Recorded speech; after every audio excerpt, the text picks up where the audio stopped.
This all happened, every last word of it.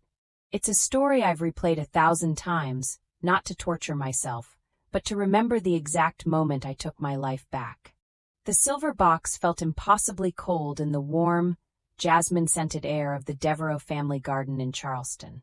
It was my bridal shower, a sea of pastel linen and champagne flutes, and Julian's ex-girlfriend, Clara Vance, had just placed the box in my hands. She was giving a speech, an uninvited, venomous toast that had silenced the string quartet. Her smile was a slash of coral lipstick as she looked from me to my fiancé, Julian, her voice dripping with a sweetness more poisonous than arsenic. "I just wanted to give Alara something," she cooed, her eyes locking onto mine. "A little piece of Devereux history, to welcome her into the pact. If you genuinely enjoy our stories, please subscribe to the channel, tell us where you're from, and what time it is right now. It's always fascinating to know how far our story flows." The word pact hung in the air, ugly and sharp. The 50 women gathered on the manicured lawn, a who's who of Charleston's old money, shifted uncomfortably. Julian, standing beside me, looked pale, his charming smile frozen into a rigid mask. He was the golden boy of a family that basically owned half the historic district, and I was the up-and-coming architect he'd swept off her feet. Our story was supposed to be a fairy tale. But Clara's presence felt like a serpent slithering into Eden. She continued her toast, each word a carefully aimed dart. "Julian and I made a promise years ago, a promise tied to this family's legacy. And seeing him here, finally ready to fulfill his duty, well, it's a relief to know he's finally doing what's required." She raised her glass. "To duty." The silence that followed was deafening. My mother shot me a worried glance. Julian's mother, Beatrice, a woman carved from glacial ice, stared at Clara with pure contempt, but also recognition. I looked down at the antique silver box in my hand. It was intricately carved with vines and leaves, beautiful and suffocating. In that moment, surrounded by smiling faces and the scent of magnolias, I felt a profound and terrifying certainty that my entire future was a carefully constructed lie, and I was holding the first piece of evidence in my hands. The party was ruined. The polite chatter that resumed was strained, hollow. Julian grabbed my arm, his grip a little too tight, and steered me towards the house. "I am so sorry, darling," he whispered, his voice a low, frantic hiss. "She's insane. Absolutely obsessed. I can't believe she had the nerve." He was trying to sound protective, but all I could hear was panic. We had met a year ago at a fundraiser at the Gibby's Museum of Art. I was there with my firm, having just won a prestigious award for a boutique hotel I'd designed. Julian Devereux was charm personified. He had that easy grace that comes from a lifetime of privilege, a smile that could disarm armies, and an intense focus that made you feel like you were the only person in the universe. He pursued me relentlessly, with flowers sent to my office on Meeting Street, surprise reservations at Husk, and moonlit walks along the Battery. He loved my passion for architecture, my ambition. He said I was a breath of fresh air compared to the stifling conformity of his world. I, in turn, was intoxicated by him. I, Alara Vance, a girl who'd clawed her way through Georgia Tech on scholarships, was being courted by a man whose family name was etched onto university buildings. His family was another story. His father, William, was a quiet, imposing man who appraised me with the cool eye of someone valuing livestock. His mother, Beatrice, was polite in a way that felt more insulting than an open slight. They treated me like a curiosity, a pretty, talented object Julian had acquired. But I'd told myself it didn't matter. It was Julian I was marrying, not his parents. Now, standing in the marble entryway of their ancestral home, the scent of my ruined party clinging to the air, I wasn't so sure. Julian kept apologizing, blaming Clara, calling her every name in the book.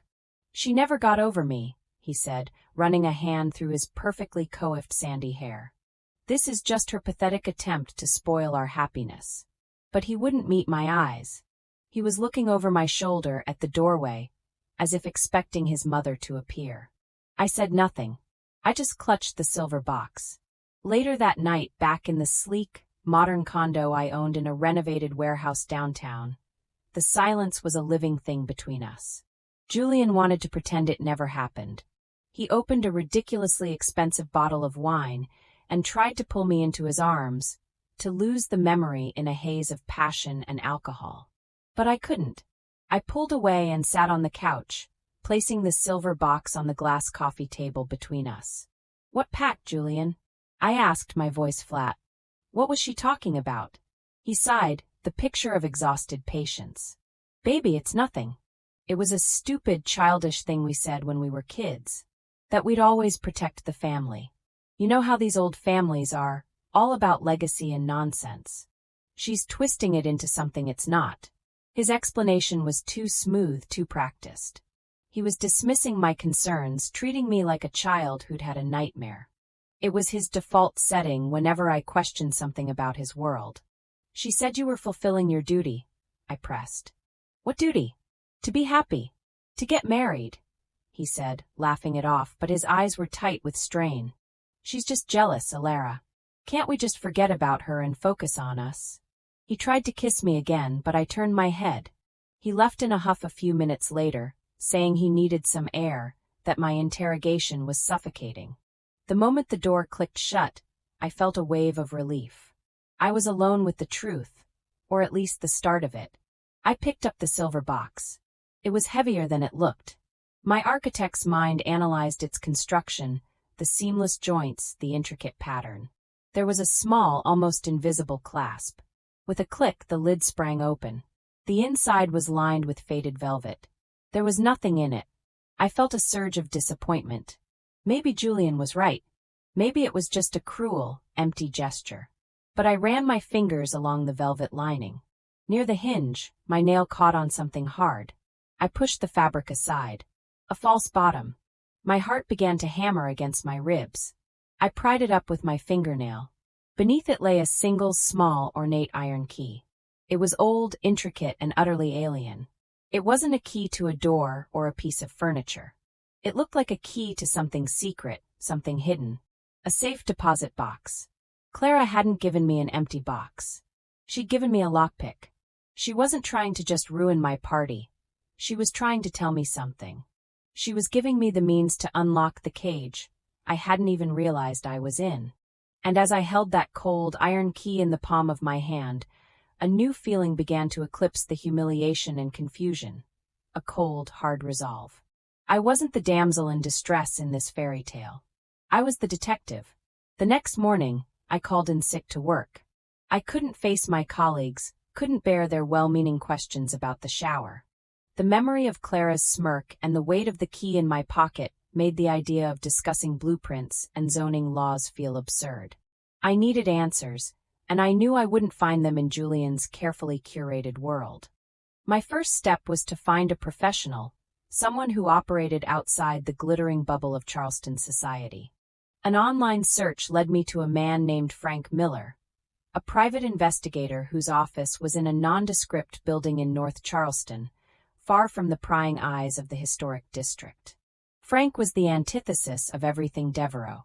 He was a portly man in his late 50s with a crumpled suit and a weary, intelligent face. His office smelled of stale coffee and cynicism. He listened to my story without interruption, his gaze sharp and assessing as I recounted the events of the shower, omitting no detail of Clara's speech. I placed the iron key on his cluttered desk. He picked it up, turning it over in his thick fingers. "This is a private vault key," he said, his voice a low gravel. "Old school. The kind the really wealthy use. Banks that don't advertise. Can you find out which one?" I asked. "And what it opens?" "For the right price, I can find out what the Pope had for breakfast," he grunted. "But this kind of thing, it's not just about finding the bank. It's about getting inside. That's a whole other level of complicated.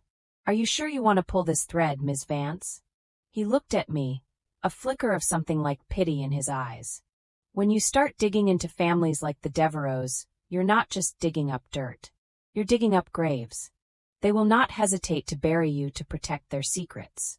They're already trying to bury me under smiles and champagne," I replied, my voice harder than I expected. "I want to know what I'm marrying into. I need to know." He nodded slowly. "All right, but it's going to cost you. And it's going to take time."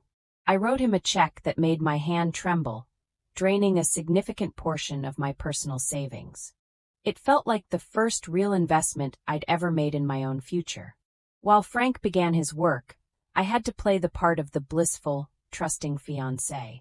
It was the most difficult architectural project of my life. Constructing a facade of normalcy over a foundation of gut-wrenching suspicion. Julian was a master of love bombing. He sent a mountain of peonies to my condo, so many they filled the entire space with their funereal scent. He booked a weekend trip to a luxury spa at the sanctuary on Kiowa Island, whispering about how we needed to reconnect, to wash away Clara's toxicity. I went along with it, smiling until my face ached, letting him hold my hand while my skin crawled.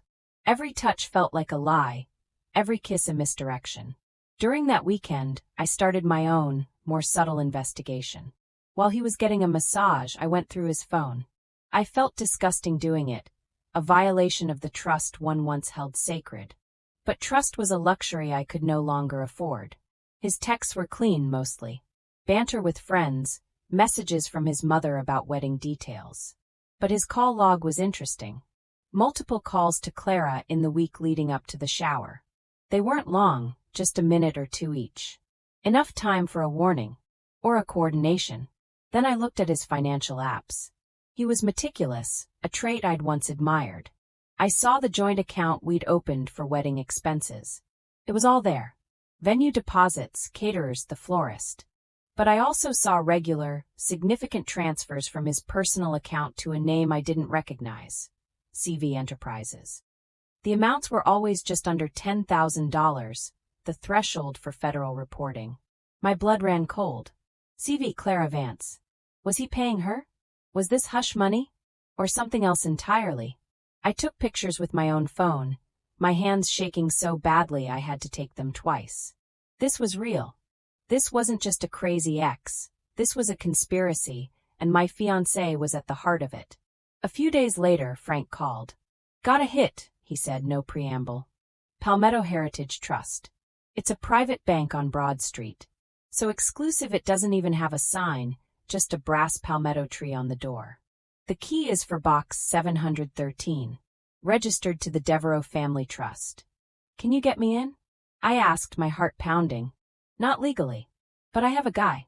An old-timer who used to work there. He owes me a favor.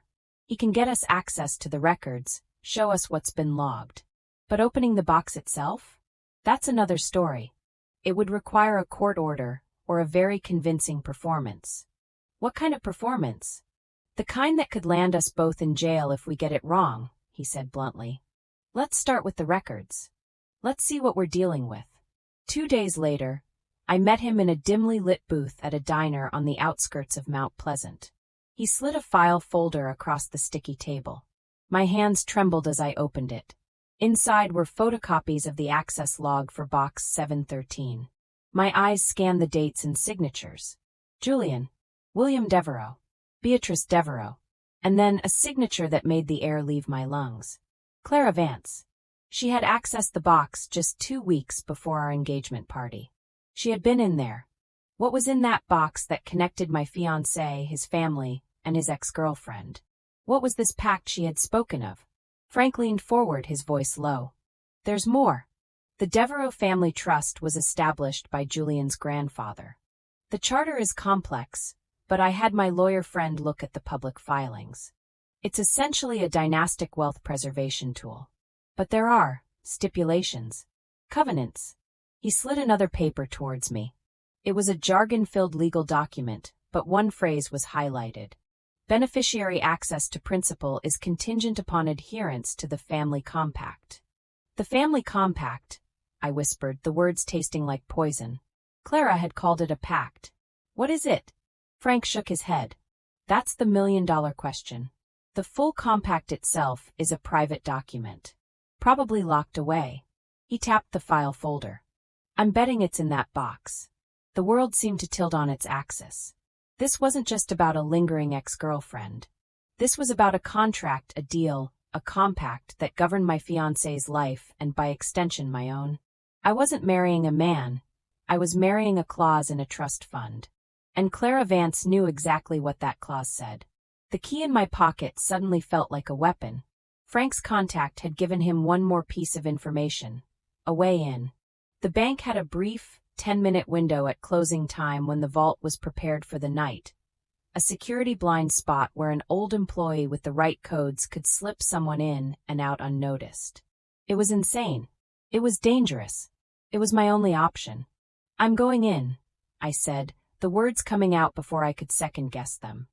"I need to know what's in that box." Frank studied my face for a long moment, then gave a slow, reluctant nod. "Be ready tomorrow at 5 p.m. and wear something that says you belong on Broad Street. You're going to have to give the performance of your life." The next day, I dressed for the part of a Devereaux. I wore a cream-colored sheath dress, understated pearl earrings, and carried a leather handbag that had cost more than my first car. I looked like the kind of woman who frequented private banks, a woman who belonged in the hushed, moneyed world of Broad Street. My insides, however, were a maelstrom of terror and adrenaline. I met Frank's contact, a stooped, elderly man named Arthur, near the corner of Church Street. He didn't look at me, just muttered, "Walk past the door. I'll open it. You have 10 minutes. Not a second more. Box 713. Don't speak to anyone." As he shuffled away, my heart felt like it was trying to beat its way out of my chest. I walked the block, my heels clicking on the historic pavement. I reached the unmarked mahogany door with the brass palmetto tree. As I passed, I heard a soft click. I glanced back. The door was ajar. Taking a deep breath, I slipped inside. The interior was silent and cold, all marble floors and dark wood paneling. It smelled of old paper and wealth. Arthur was waiting by a massive, gleaming vault door. He nodded at me once, then began manipulating the tumblers. With a heavy thud, the door swung open. He pointed down a narrow aisle. "Third on the left, eye level." He stayed by the door, his back to me, a silent, nervous sentinel. I walked into the vault, the air thick and still. The walls were lined with thousands of identical stainless steel boxes. I found it, 713. I pulled the iron key from my handbag. It slid into the lock with a well-oiled click. There was a second lock, the bank's lock, which Arthur had apparently disabled. I turned my key, pulled the handle, and slid the long, heavy metal box out of the wall. My hands were shaking so violently I almost dropped it. I carried it to a small, private viewing room, a tiny, soulless cubicle with a table and a chair. I closed the door, my breath echoing in the small space. With trembling fingers, I lifted the lid. The box was filled with documents, decades of paper. Wills, deeds, stock certificates. But on top was a thick, leather-bound folder tied with a faded blue ribbon. The words, "The Devereaux Family Compact," were embossed in gold leaf on the cover. My blood roared in my ears. This was it. I untied the ribbon and opened the folder. The document was written in dense, archaic legal language, but the intent was brutally clear. It was a contract designed to ensure the Devereaux bloodline and fortune remained pure. It dictated everything, from acceptable universities to appropriate career paths. And then I saw the marriage clause. It stated that the primary heir of each generation, in this case Julian, would only gain access to the principal of his massive trust fund upon marriage to a spouse from a pre-approved list of families. Or, if marrying an outsider, the spouse had to meet a stringent set of criteria. No prior marriages, no personal debt, a respectable profession, and this part made me physically ill, a full medical review to ensure genetic and reproductive suitability. But the most damning part was the final stipulation. The chosen spouse was required, prior to the wedding, to sign a comprehensive prenuptial agreement. This agreement wasn't just about assets. It handed over complete control of any children, waived all rights to the Devereaux estate beyond a paltry annual stipend, and included a morality clause so strict that a single, unsubstantiated rumor of infidelity could render her penniless and without her children. It was a contract for an indentured servant. A broodmare. Tucked into the back of the folder were several versions of this prenuptial agreement. And there it was. A draft dated 2 years prior. Marriage agreement between Julian Devereaux and Clara Vance. It was signed by Clara, her signature a confident, arrogant flourish. Julian's signature line was empty. She had been the original choice. She was from an approved family. But she had been too much of a shark, too much like them. They hadn't been able to control her. Beneath her agreement was a fresh one. My name was at the top, Alara Hayes. It was pristine and signed. They hadn't even presented it to me yet. They were waiting, letting me fall deeper in love, getting me to the altar before springing the trap. I was the new candidate, the outsider with no powerful family to back her up. The breath of fresh air, who they thought would be too grateful, too blinded by love and luxury to read the fine print. And then I saw the financial statements. The payments to CV Enterprises. It wasn't hush money Julian was paying Clara. It was a consulting fee. The statements showed a contract. Clara was being paid by the Devereaux Trust to manage the transition. She was vetting me, reporting back to Beatrice. Her appearance at the shower wasn't an act of a jealous ex. It was a calculated power play. A warning to me and a message to the Devereaux. I know what you're doing. And I can blow it all up. She was a snake, but she was a snake they had bred. A knock on the door made me jump, nearly screaming. It was Arthur. Time's up. I shoved the documents back into the box, my mind reeling. But before I closed it, my hand brushed against a small, separate envelope at the bottom. It was addressed to Julian in his mother's spidery handwriting. I didn't have time. Arthur knocked again, more insistent. I hesitated for only a second, then stuffed the envelope into my handbag. I slid the box back into the wall, locked it, and walked out of the vault, my face a mask of calm. I walked out of the bank into the late afternoon Charleston sun, a woman who had entered as a fiancée and was leaving as an executioner. The world looked different, sharper. The charming colonial architecture seemed predatory, the wrought iron gates like the bars of a cage. I didn't go home. I went to my office, the one place that was truly mine. I sat at my drafting table, the city lights twinkling below, and I opened the envelope I had stolen. It contained a single sheet of Beatrice Devereaux's personal stationery. The note was short, and it shattered the last vestiges of my heart. Julian, it read, Clara has raised concerns about the architect's suitability. Her ambition may prove problematic. Remember the compact. Your duty is to the family, not to your infatuation. We need an heir, not a partner. If she cannot be managed, we will find someone who can. Do not disappoint me again. Do not disappoint me again. The implication was clear. Julian had failed with Clara. I was his second chance to prove he was a worthy heir. My love, my life, my future. It was all just a line item in a dynastic business transaction. A profound, icy calm settled over me. The grief was there, a deep, aching chasm in my chest. But something else was rising to take its place, rage. A pure, crystalline architectural rage. They had designed a cage for me, a beautiful prison of wealth and expectation. They had analyzed my structure, my foundations, and deemed me suitable for their grand design. They had made a fatal error. They'd forgotten that architects don't just build things. They also know how to bring them crashing down. That night I didn't sleep. I sat in my darkened condo, the stolen letter from Beatrice on the table like a declaration of war. The shock had burned away, leaving behind a terrifying clarity. My entire relationship with Julian had been a meticulously planned illusion, and I was the star of a show I didn't know I was in. They saw me as an asset, a well-designed object to be acquired. They had vetted my specs, my background, my potential for compliance. Julian's romance wasn't love, it was a procurement process. Beatrice's coldness wasn't snobbery, it was risk assessment. And Clara's speech wasn't a jealous outburst, it was a corporate raid. A hostile player making a move on a deal she felt was rightfully hers. The humiliation was a physical thing, a sickness in the pit of my stomach. But as the sun began to cast a pale light over the Charleston harbor, the sickness began to morph into something else. It was the same feeling I got when I looked at a flawed design, a building with a fatal structural weakness hidden behind a beautiful facade. A cold, analytical fury, a desire to expose the rot and watch the whole thing collapse.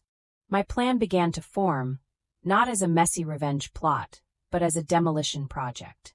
Precise, Methodical. Devastating. I needed more than the compact. I needed leverage they couldn't dismiss or bury with their army of lawyers. My first call was to Frank Miller. I met him at the same diner, but this time, I wasn't a frightened fiancé. I was a client with a new set of instructions. I told him everything I'd found in the box, showing him the letter from Beatrice. "This is a contract for slavery," I said, my voice low and steady. "They aren't just controlling his money. They're trying to buy my entire life, my body, my future children. I want to destroy them." Frank listened, his expression unreadable. When I was finished, he took a long sip of his coffee. "This is big league hardball, Ms. Vance. You're talking about taking on one of the most powerful families in the state. They will crush you." "They will try," I corrected him. "But their power comes from their reputation, their image of untouchable, old-world class. I'm going to shatter it. I need more than just this compact. I need to find their other weaknesses. Their financial skeletons." I pushed a check across the table, this one for an even more eye-watering amount. It was almost everything I had left. "I want you to dig into every real estate deal Devereaux Holdings has made in the last 20 years. I want to know about their political donations, their offshore accounts, their business partners. Look for the rot, Frank. I know it's there. Buildings this old and corrupt always have a rotten foundation." He looked from the check to my face. A slow smile spread across his lips. "Now you're talking my language. I've got just the person for this. A forensic accountant who hates billionaires more than I do." My next step was to manage Julian. This was the hardest part. I had to go back to my own home and pretend to be the loving, devoted woman he thought he was controlling. I called him, my voice thick with fake tears. I told him he was right, that Clara had gotten into my head, that I had been insecure and foolish. I begged him to forgive me. The relief in his voice was nauseating. He was so arrogant, so certain of his own charm, that he bought it completely. "Oh, baby, of course I forgive you," he cooed. "I knew you'd see reason. Let's not let that crazy witch spoil what we have." He came over that night, and I played my part. I let him hold me, I kissed him back, and every second of it felt like I was swallowing glass. I was a spy in my own life, gathering intel from behind enemy lines. I became the perfect fiancé. I threw myself into wedding planning with a terrifying zeal. I sat with Beatrice for hours, discussing flower arrangements and seating charts, letting her believe her management was successful. I listened to her subtle manipulations, her casual mentions of family duty, and protecting the Devereaux legacy, all while mentally cataloging every word as evidence. During these meetings, I learned about their world, their pressure points.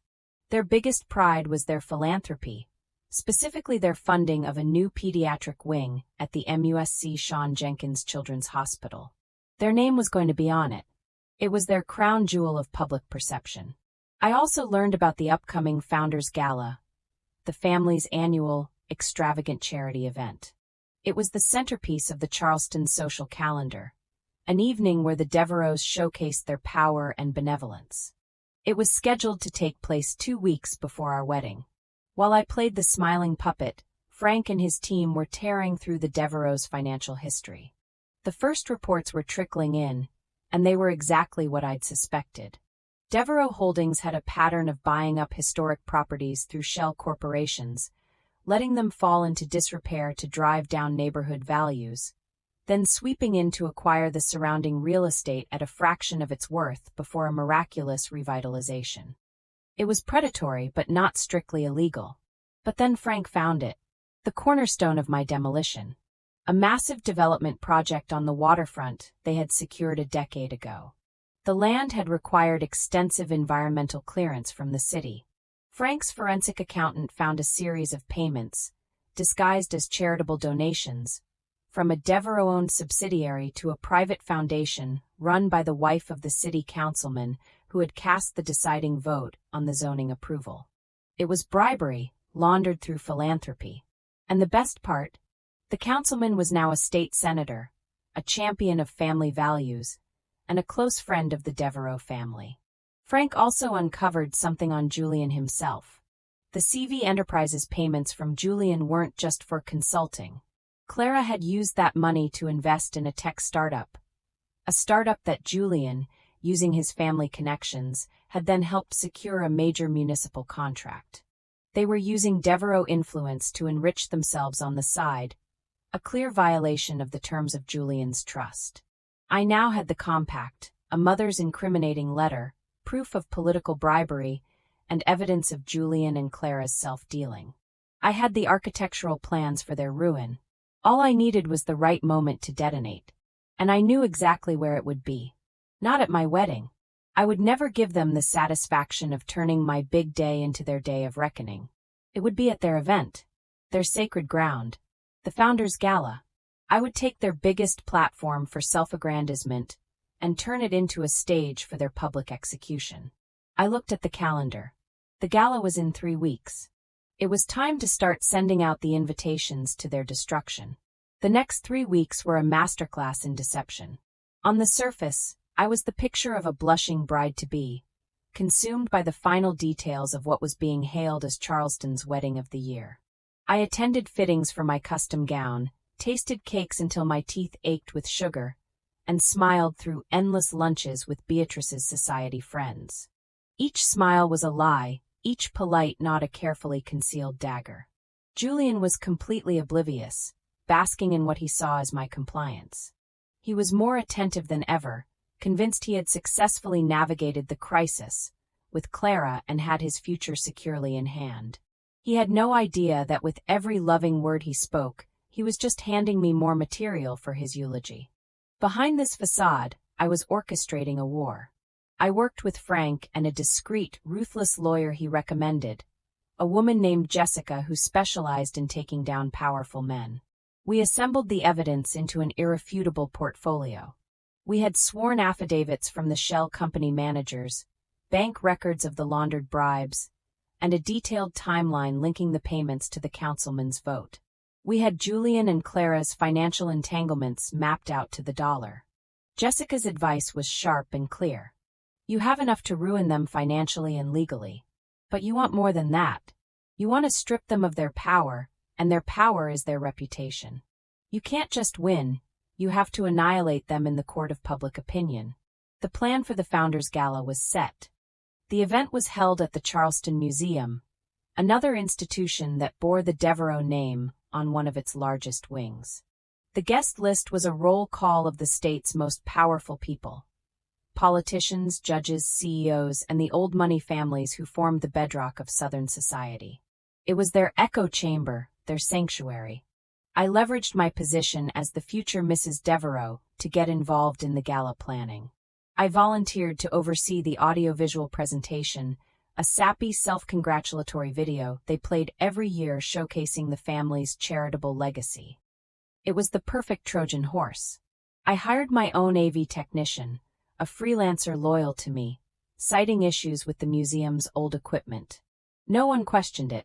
I spent days in my office, not designing buildings but editing a very different kind of presentation. I interwove the Devereaux' smiling, philanthropic photos with scanned images of the bank statements, the shell company deeds, and Beatrice's chilling letter. I laid out the story of their corruption, piece by incriminating piece, set to the same soaring, inspirational music as their original video. 2 days before the gala, Clara called me. Her tone was smug, triumphant. "I heard you've been playing nice with Beatrice," she purred. "Smart girl. You're learning the rules. What do you want, Clara?" I asked, my voice flat. "Just a little friendly advice. The prenup is non-negotiable. Don't even try." I did. "Sign it, produce an heir, and you'll have a very comfortable life. Just stay in your lane." She thought she had won. She thought she had successfully put me in my place as the compliant second choice, while she continued to profit from her arrangement with Julian. She had no idea the game was already over. "Thank you for the advice, Clara," I said, a smile in my voice. "I'll be sure to give it the consideration it deserves." I also made one more crucial arrangement. I sent a copy of our entire evidence portfolio via a secure server to a select group of people, with a timed release set for 9:30 p.m. on the night of the gala. The list included the state's top investigative journalist at the Post and Courier, the U.S. Attorney's Office, the State Ethics Commission, and the board of directors for the children's hospital they were so proud of. The night of the gala arrived. I stood in front of the mirror in my downtown condo, looking at my reflection. I was wearing a stunning, backless emerald green gown. I didn't look like a victim. I looked like a queen about to retake her kingdom. Julian arrived to pick me up, looking impossibly handsome in his tuxedo. He gasped when he saw me. "My God, Alara, you look powerful." "I feel powerful," I said, meeting his eyes in the mirror. He kissed my shoulder, his touch making my skin burn. "Tonight is a big night for my family," he said. "Just stick by my side, smile, and everything will be perfect." "Oh, I will," I promised. I wouldn't miss a thing. The museum was dazzling, filled with flowers, champagne, and the low hum of influential conversations. Beatrice and William Devereux stood at the entrance, greeting their guests like royalty. Beatrice gave me an approving nod, her cold eyes scanning my dress. "Appropriate," she said, which was the highest compliment she was capable of giving. I smiled back at her, a secret burning behind my eyes. I endured the cocktail hour, letting Julian parade me around the room, introducing me to senators and bank presidents. I shook their hands, looked them in the eye, and felt no fear. They were dinosaurs, and the meteor was already in the atmosphere. The dinner was endless. Speeches were made, celebrating the Devereux family's immense generosity and civic virtue. I sat at the head table, right next to Julian, a perfect portrait of devotion. I could feel Clara's eyes on me from across the room. She was sitting with a smirking hedge fund manager, looking bored and superior. At 9:15 p.m., William Devereux took the stage for the main event, the presentation of the family's annual gift and the debut of their new promotional video. "We believe that with great privilege comes great responsibility," he began, his voice echoing through the grand hall. "A responsibility to our community, to our city, and to the future of this great state." I discreetly pulled out my phone under the table and sent a single text to my AV technician, who was waiting in the control booth. "Now." William gestured to the massive screen behind him. "And now a look at the legacy we are so proud to continue building." The lights dimmed. The familiar, sweeping orchestral music began. The first image on the screen was a beautiful, black and white photo of the Devereux ancestors in front of their Charleston mansion. And then, the music scratched to a halt. The image was replaced by a high-resolution scan of Beatrice's letter. Her spidery handwriting filled the 10-foot screen. A confused murmur rippled through the crowd. I zoomed in on the key line. "We need an heir, not a partner. If she cannot be managed, we will find someone who can." My voice, pre-recorded, clear and cold, filled the silence. This is the Devereux legacy. Not charity. Not community. A contract. I was the architect they chose to design their next generation. These were my terms. The screen changed. The Devereux family compact, its oppressive clauses highlighted in red. Gasps echoed through the hall. Julian had gone rigid beside me, his face ashen. Beatrice looked like she had turned to stone. The presentation continued. My calm, measured voice narrated the evidence as it flashed on the screen. The shell companies. The predatory real estate scheme. Then, the slide with the laundered payments to the politician's wife's foundation. The state senator in question, who was sitting 2 tables away, turned a shade of purple. And finally, I presented Julian and Clara's side deal. The payments to CV Enterprises, the tech startup, the city contract. I ended with a photo of me and Julian, smiling on the day we got engaged. "This was all a lie," my voiceover concluded as the screen faded to black. "And their biggest donation was to corruption. The Devereux family doesn't build legacies. They bury secrets." The silence in the room was absolute, profound. It was the silence of a tomb. Then a single phone buzzed. Then another and another. My 9:30 p.m. email had been delivered. The reporter from the Post and Courier was already on his feet, his face illuminated by his screen, a look of predatory glee in his eyes. Every person in that room was reading the evidence I had just presented. The Devereux were naked, their power stripped away under the horrified gaze of their peers. Julian finally turned to me, his eyes wide with a mixture of disbelief and hatred. "You," he whispered, his voice choked. How could you? I stood up, my movements calm and deliberate. I looked not at him, but at Beatrice, whose face was a mask of pure murderous rage. I gave her a small, tight smile. Then I looked at Julian. I took off the massive, obscenely heavy diamond engagement ring. I didn't throw it. I didn't make a scene.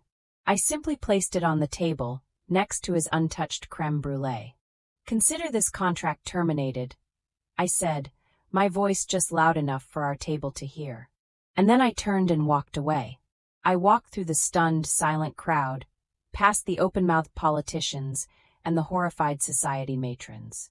I didn't look back. I walked out of the museum, into the cool Charleston night, leaving the entire Devereux dynasty to burn in the ashes of their own creation. The air of freedom had never tasted so sweet. The aftermath was a firestorm, just as I had designed. The Post and Courier ran a front-page exposé the very next morning, complete with scanned documents from my evidence package. The headline was brutal. The Devereux Compact. How Charleston's first family built an empire on bribery and betrayal. The story was picked up by national news outlets, and the name that was once a symbol of Southern prestige became synonymous with corruption. The U.S. Attorney's Office launched a formal investigation into Devereux Holdings and the former city councilman, now state senator. The hospital board convened an emergency meeting and voted unanimously to remove the Devereux name from the new pediatric wing, citing a violation of their morality clause. The social shunning was absolute. Invitations were rescinded. Memberships at exclusive clubs were revoked. The friends and allies who had toasted their success at the gala now crossed the street to avoid them. They were radioactive, their reputation incinerated beyond repair. Julian tried to contact me, of course. Hundreds of times. First came the furious, threatening texts. Then the pleading voicemails full of pathetic, self-serving apologies. He didn't understand. He thought this was about Clara, about a lover's quarrel. He couldn't comprehend that it was about my soul, about the life they had tried to steal from me. I never responded. I blocked his number, his email, and every one of his social media profiles. He ceased to exist for me. I sold my condo within a week, taking a slight loss just to be free of the city and its memories.